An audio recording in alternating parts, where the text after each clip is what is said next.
Students, welcome to Biological Classification Class 11 का Chapter 2। So basically इस video lecture में हम लोग डिस्कस करने वाले हैं क्लास 11 का Chapter 2 Biological Classification, जो कि सबसे इजी माना जाता है। तो सबसे पहले तो हम लोग इसके नोट्स बनाएंगे, उसके बाद हम इसे एनसीईआरटी से पढ़ेंगे ताकि सारी चीज़ें साथ ही साथ क्रिस्टल क्लियर होते हुए चले। ठीक है, so I am starting this chapter and here we go. सबसे पहले जो क्लासिफिकेशन हुई थी, यानी कि हमारी जो अर्लीस्ट क्लासिफिकेशन हुई थी वो किसने करी थी? हमारे यहाँ सबसे पहले जो अर्लीस्ट क्लासिफिकेशन हुई थी वो क्लासिफिकेशन करी थी एरिस्टोटल ने।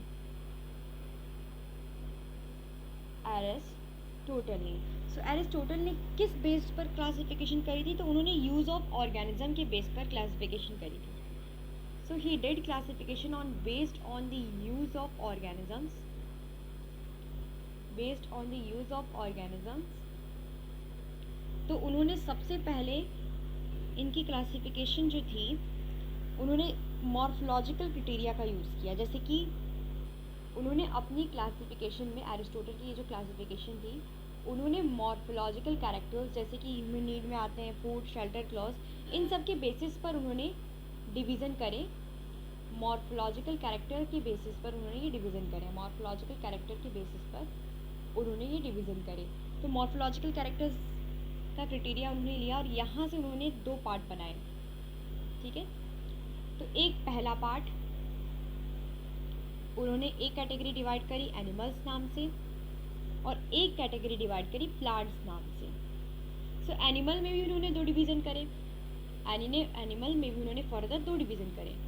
एक ऐसे एनिमल्स जिनमें आरबीसी एब्सेंट होता था उसे उन्होंने नाम दिया एनीमिया, और ऐसे एनिमल्स जिनमें आरबीसी प्रेजेंट होता था उसे उन्होंने नाम दिया इनेमिया।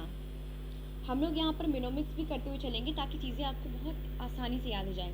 तो अब जैसे यहाँ पर आप एक चीज़ नोटिस कर पा रहे होंगे, यहाँ पर गिवन है ए का मतलब हमारे स्कूल क्लास में एब्सेंट होता था, राइट? अगर कोई स्टूडेंट नहीं आता था तो टीचर्स बेसिकली कह देते कि आज ये पर्टिकुलर स्टूडेंट एब्सेंट है, नहीं आया। बेसिकली जब कोई नहीं आता है तो हम लोग एब्सेंट का यूज़ करते हैं। ठीक इसी तरह से इसमें आरबीसी एब्सेंट है पर इसमें आरबीसी प्रेजेंट है।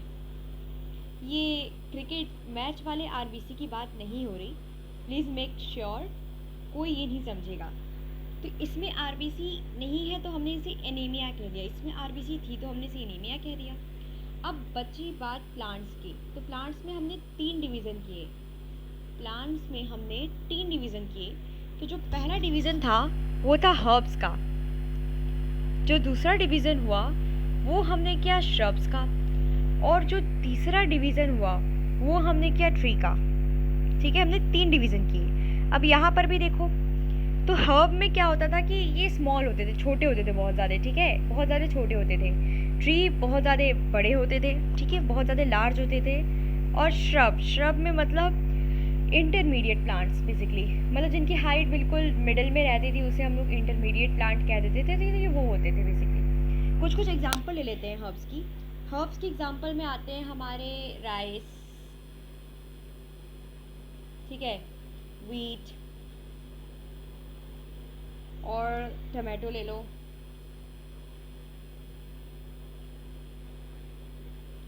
और भी बहुत कुछ। श्रब्स की एग्जाम्पल में आते हैं हमारी लेमन। हालांकि ये सारी चीज़ें आउट ऑफ एनसीईआरटी, ये सब चीज़ें एनसीईआरटी में नहीं दी हैं, but for extra knowledge I am telling you. Lemon, rose. Tree के एग्जाम्पल में तो आप बहुत से ऐसे ट्री जाते हो, बनियन ट्री, मैंगो ट्री, बहुत से ऐसे ट्रीज़ होते हैं, यू नो। तो बहुत एग्जांपल्स हैं। तो ये कुछ एग्जांपल्स मैंने बता दी। एनिमल्स में तो खैर आपको धीरे धीरे पता चलते ही जाएगा। और हमने यहाँ पर ये पूरी क्लासिफिकेशन कर दी एरिस्टोटल की। ठीक है, ये सभी मॉर्फोलॉजिकल क्राइटेरिया के अंदर की गई थी, मॉर्फोलॉजिकल कैरेक्टर्स के क्राइटेरिया के अंदर की गई थी। I will be writing because कई लोग भूल जाते हैं ये बात। इस क्राइटेरिया के अंदर हमने ये क्लासिफिकेशन करी है, यानी कि ह्यूमन नीड जैसे कि फूड, शेल्टर, कैसा खाना होना चाहिए, कैसी रहने की जगह होनी चाहिए, कैसा क्लॉथ्स है, ऐसी सब चीज़ों को मॉर्फोलॉजिकल कैरेक्टर्स बोल देते हैं। ठीक है, सो अब हमने यहाँ तक कर दिया। Let me turn out the page. Okay, so page is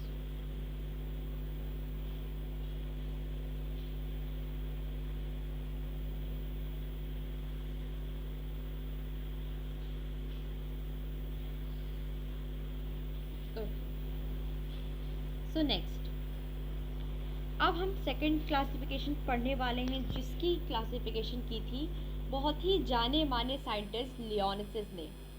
किसने करी थी? बहुत ही जाने माने साइंटिस्ट लियोनासिस ने। उन्होंने ये क्लासिफिकेशन की थी। तो इन्होंने जो क्लासिफिकेशन की थी वो थी सेकंड किंगडम क्लासिफिकेशन। ये दूसरी क्लासिफिकेशन मानी जाती है एरिस्टोटल के बाद। एरिस्टोटल ने तो पहली क्लासिफिकेशन की थी, उसके बाद जो दूसरी क्लासिफिकेशन की थी ये थी लियोनासिस। अब इन्होंने किस बेसिस पे क्लासिफिकेशन की थी? तो इन्होंने प्रेजेंस और एब्सेंस ऑफ सेल वॉल, किसमें सेल वॉल प्रेजेंस है और किसमें एब्सेंस है, इसके बेसिस पे इन्होंने ये बात डिसाइड करी थी।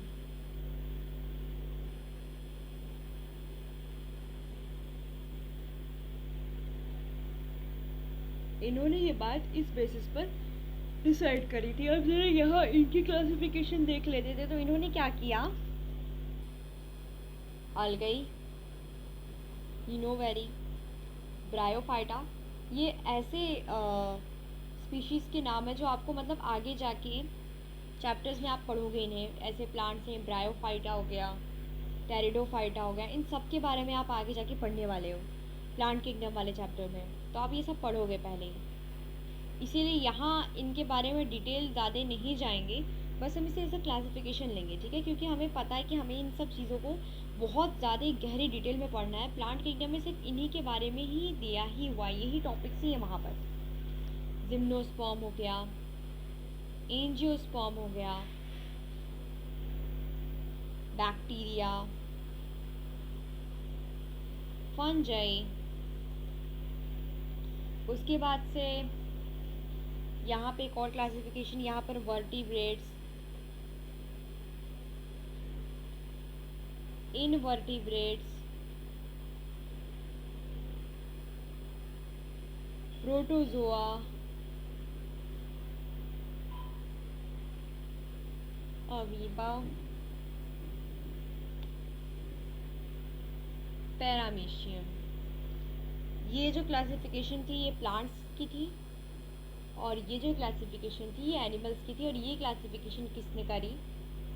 हमारे बहुत ही जाने माने साइंटिस्ट लियोनासिस ने करी। उन्होंने ये क्लासिफिकेशन करी, ठीक है? अब इनके क्लासिफिकेशन के क्या ड्रॉबैक्स थे? इनके क्लासिफिकेशन के क्या ड्रॉबैक्स थे? I will be discuss what are the drawbacks of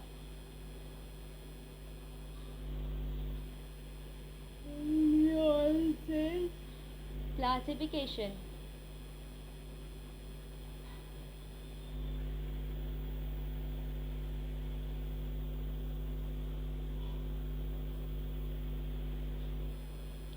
First, A,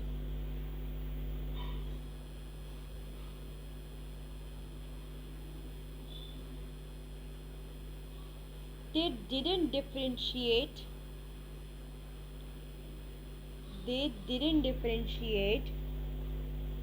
between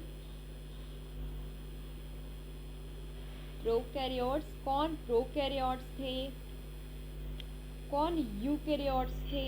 उन्होंने इसके बीच कोई डिफ्रेंशिएशन नहीं करा कि इनमें से कौन से प्रोकैरियोट्स हैं, कौन से यूकैरियोट्स। उन्होंने इसके बीच कोई डिवीज़न नहीं करा। साथ ही साथ उन्होंने इसी सेम चीज़ को यहाँ पर लिखने के बाद बिटवीन, उन्होंने ये भी नहीं बताया कि ऑटोट्रॉप्स कौन है जो अपना खाना खुद बना लेते हैं। उन्होंने ये भी नहीं बताया कि हेक्टोट्रॉप्स कौन है जो दूसरों का खाना खाते हैं, ठीक है?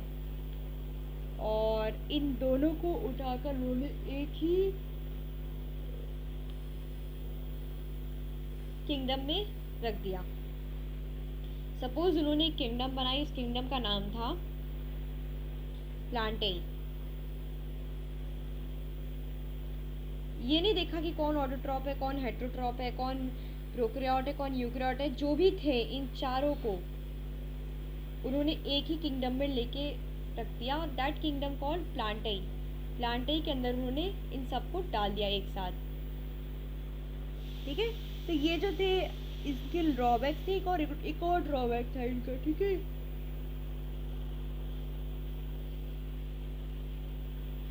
अब इन्होंने एक और इनका ड्रॉबैक था, हालांकि इन्होंने जो सेल वॉल था उन्होंने उसके ऊपर इन्होंने वो डिवीज़न किया था, पर बस इन चारों को नहीं देखा था, ठीक है। बट एक और ड्रॉबैक था, एक और ड्रॉबैक था, वेयर शुड आई राइट, या हियर यू गो। वो तीसरा ड्रॉबैक था कि इन्होंने क्या किया, इन्होंने मल्टी सेलुलर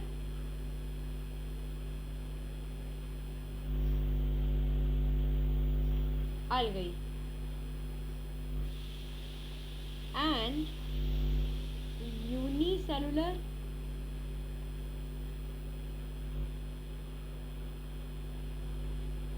algae, इन दोनों को एक ही किंगडम प्लांटाई में रख दिया था। अब आप आगे जाके प्लांट किंगडम में पढ़ोगे कि कौन मल्टीसेलुलर अलगे थी, कौन यूनिसेलुलर अलगे थी। इन दोनों को इन्होंने एक ही किंगडम प्लांटाई में रख दिया था। मतलब अगर मैं इसे पूरी समराइज करके आपको बताऊं इनके ड्रॉबैक्स, अगर मैं इनके ड्रॉबैक्स आपको पूरी तरीके से समराइज करके बताऊं, अगर मैं इनके ड्रॉबैक्स पूरी तरीके से समराइज करके बताऊं ना, तो इन्होंने क्या किया, इन्होंने क्या कांड किया था। सबसे पहले इन्होंने प्रोकैरियोट, यूकैरियोट, मल्टीसेलुलर, यूनिसेलुलर या फिर ऑटोट्रॉफ्स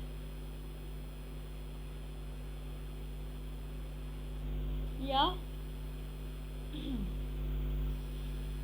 हेटेरोट्रॉफ्स, इन सबको इन्होंने एक ही किंगडम में, इन सबको इन्होंने क्या किया, एक ही किंगडम में लाके रख दिया।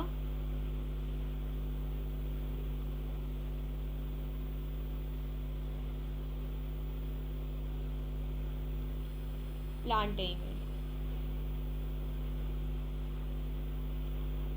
Why not able to write anything? Let me erase this. Okay. इतना काफी होगा।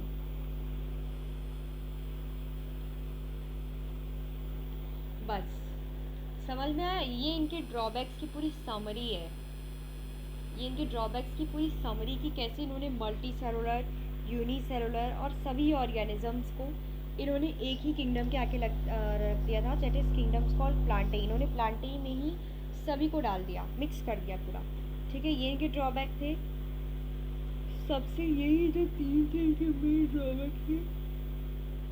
उसके बाद हमारे यहाँ आएगी थ्री किंगडम क्लासिफिकेशन, जो कि किसने की थी, आई विल टेल यू। इनकी क्लासिफिकेशन के ठीक जस्ट बाद, इनकी क्लासिफिकेशन के ठीक जस्ट बाद आती है थ्री किंगडम क्लासिफिकेशन।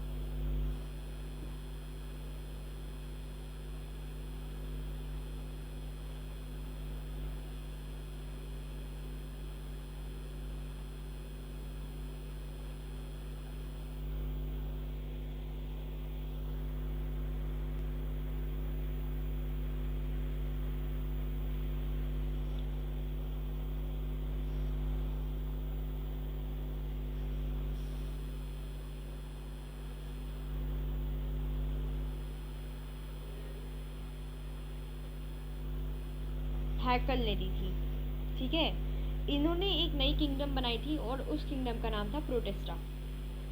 उस किंगडम का नाम था प्रोटिस्टा, जो कि थी सिर्फ यूनिसेलुलर यूकैरियोट्स के लिए, जो कि थी सिर्फ यूनिसेलुलर यूकैरियोट्स के लिए। तो उन्होंने बेसिकली ये बनाई थी नई किंगडम, इस किंगडम का नाम था प्रोटिस्टा, ठीक है।